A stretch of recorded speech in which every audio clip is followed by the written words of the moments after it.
Hai, welcome back to Pasti podcast bareng Dokter Asti. Yeah. Bersama Richard. Oke, kita mau bahas apa ini? Kita hari ini membahas sebuah topik yang lagi ramai diperbincangkan. Banyak loh. Oh, banyak ya yang lagi ramai ya. Kira-kira dokter bisa tebak nggak dari pakaian outfit saya ini? Karena hari ini saya memakai baju biru, ya. Hari ini kita akan membahas tentang baby blues syndrome. Baby blues. Baby blues. Lagi banyak nih diperbincangkan, lagi banyak juga kasusnya Betul. dikeluhkan di mana-mana, terutama oleh ibu-ibu ya yang baru saja melahirkan. Betul. Nah, boleh nih dok kita bahas sedikit lebih dalam tentang apa sih baby blues syndrome itu sebenarnya. Silakan. Jadi definisi baby blues itu adalah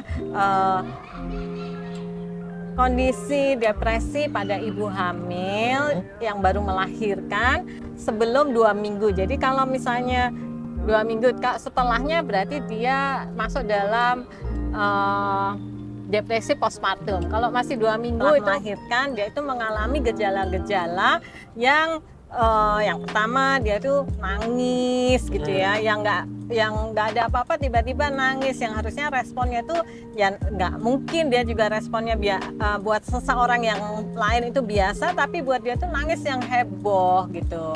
Terus yang kedua itu marah-marah, jadi kecenderungan yang sebetulnya responnya itu tidak perlu berlebihan seperti itu, tiba-tiba dia marah-marah ya, nangis-nangis, marah-marah, terus dia harus tidak bisa tidur, terus dia melihat anaknya itu seperti beban buat dia, kemudian dia melihat dirinya sendiri juga menjadi orang yang kayaknya dia tuh nggak berguna, nggak bermanfaat dan lain-lain. Jadi memang kondisi di mana seorang itu mengalami depresi tapi masih di 2 minggu pasca persalinan. Oke, berarti rentang waktunya itu 2 minggu 2 pertama. minggu pertama. Oh, kalau seandainya lebih daripada 2 minggu kita nggak bisa sebut sebagai baby blues itu? Udah nggak bisa, dia sudah masuk di dalam depresi postpartum. Depresi postpartum. Jadi kalau sudah lebih dari 2 minggu itu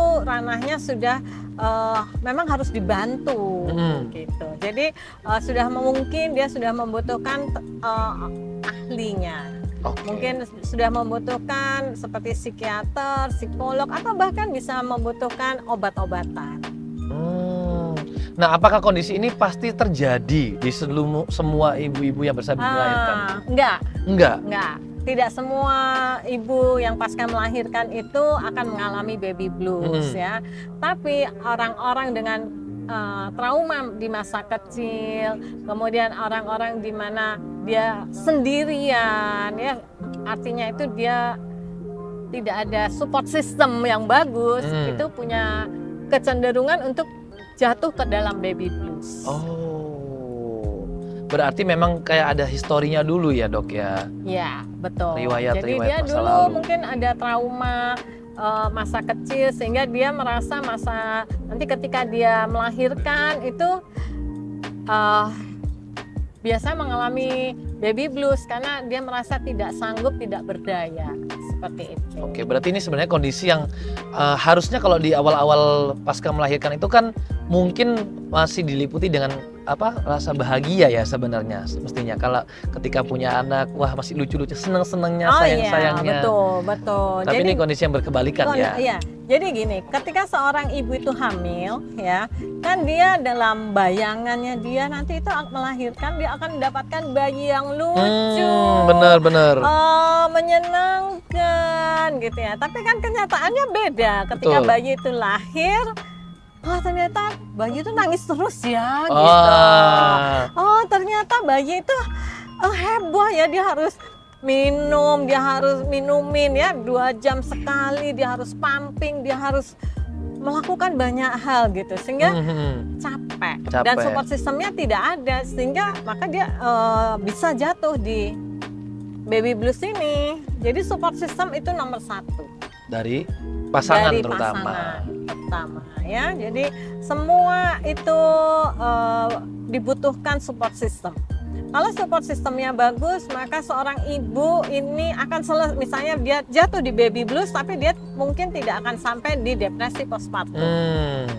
Jadi artinya tahap selanjutnya setelah baby blues ini kalau masih terus berkelanjutan, dia tertekan, dia depresi, masuklah ke depresi postpartum tadi itu. Betul. Oh, dan kalau sudah sampai ke situ itu, mohon maaf nih, kalau kita lihat secara gejalanya itu apa ya dok ya kira-kira? Dari baby blues menuju ke depresi postpartum? Sebetulnya hampir sama. Mungkin karena tidak tertangani menjadi lebih, misalnya dia nangis ya nangis terus gitu ya. Dan kalau sudah masuk di depresi postpartum itu bisa membahayakan dirinya dan bayinya. Oke. Jadi saya punya cerita. Saya ada pasien saya itu yang dia itu waktu dia punya anak pertama dia masih di Jawa, kedua dia masih di Jawa. Kita tahu kalau kita orang Jawa kan saudara-saudara banyak, betul. Jadi ada support system lah yang bantu dia untuk jaga si bayi. Ternyata hamil anak ketiga dia masih di Jawa. Walaupun sudah repot, tapi kan dia masih istilahnya masih banyak orang di sekitarnya ya. Betul. Kemudian dia pindahlah dia ke waktu itu dia ke Papua. Di Papua ternyata dia hamil. Dia hamil dan dia di Papua itu bawa 3 anak, dia anu sendiri dan ternyata dia hamil lagi. Ketika anak keempat ini dia jatuhlah dia di baby blues karena dia ya harus ngurusin 3 anak, badannya capek dan lain sebagainya. Tapi dia masih harus ngurusi bayi yang nangis aja. Tahu nggak apa yang dilakukan ibu ini? Ibu ini membuang bayinya ke sumur. Tapi kita nggak bisa nyalahin, bukan karena dia karena dia baby blues. Jadi sebetulnya bukan artinya dia memang mau membunuh anaknya gitu. Sama seperti kasus yang terbaru yang itu yang di KA kereta api. Benar. Itu murni baby blues. Jadi sebaiknya kita sebagai ini ya orang terdekat orang terdekat atau enggak kita yang melihat kejadian itu jangan ngejudge gitu. Kok tega banget sih kamu, kok tega gini-gini. Nggak bisa, itu sudah kita nggak bisa, itu sudah murni baby blues, itu sudah dia nggak punya pikiran lain selain badannya. Istilahnya tidak punya kontrol ya. Iya. Kasian. Yang harus kita lakukan apa ketika kita melihat itu ya kita support dia, kita peluk dia, kita dukung kita. Benar kemarin yang waktu KA itu kereta api itu yang di stasiun itu kan ada yang menggendong bayinya, membantu dia untuk menenangkan bayinya.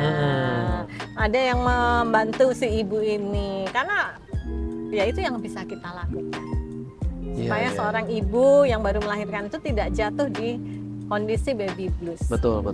Banyak sekali. Ada yang sampai datang ke saya itu dalam kondisi sudah kayak bengong gitu, sudah ada juga. Terus ada yang baru ketahuan ketika usia 8 bulan anaknya. Anaknya usia 8 bulan, suaminya melihat si ibu ini memang kok sering marah-marah, sering nangis-nangis sendiri. Mungkin kecapean gitu Tapi dilanjut anaknya usia 8 bulan sama si ibu ini dilempar anaknya, dibanting. Nah untung ada si bapak, langsung bapaknya telepon saya, dok tolong dong, kebetulan si ini waktu hamil sama saya juga. Jadi tahu, kita udah kenal sebelumnya. Jadi malam itu saya ingat banget dia itu orang Malang, langsung datang, suaminya langsung bawa ke Surabaya, langsung ke rumah, jam 11 malam nyampe. Dia saat itu juga kita harus terapi. Gitu. Nah ini menarik nih, kalau kita bicara tadi terapi dan penanganan dari segi akupuntur ya, ini pastinya ya, akupuntur promil. Dr. Asti sudah pernah punya pengalaman kayak begitu. Nah apakah memang secara manfaat itu bisa akupuntur promil ini mengatasi permasalahan baby blues syndrome ini, Dok? Jadi gini ya, kalau untuk masalah akupunktur mungkin bukan istilahnya akupunktur promil ya. Iya, akupuntur kesehatan. Akupunktur kesehatan. Ya, nah akupunktur ini kan bisa merelaksasikan seseorang ya. Akupunktur bisa membantu seseorang itu lebih rileks, lebih nyaman dengan kondisi yang ada ya. Nyaman fisiknya, nyaman pikirannya, itu bisa banget. Betul. Jadi langkah pertama ketika ibu ini dikirim ke saya cuma menenangkan saja, ya, menenangkan. Kemudian saya lakukan relaksasi, memang saya hipnoterapi, relaksasi. Oh, di hipnoterapi ya. juga. Karena apa? Karena kan pasti dia juga emosinya up and down, Iya, ya, betul, up and nggak stabil ya. Jadi ya harus dibantu itu, dan kita harus tidak hanya membantu untuk si pasien, kita juga harus membantu si orang-orang di rumahnya untuk tahu gitu bahwa si ibu ini butuh kalian bantu. Gitu. Saya ada satu pasien yang wah luar biasa.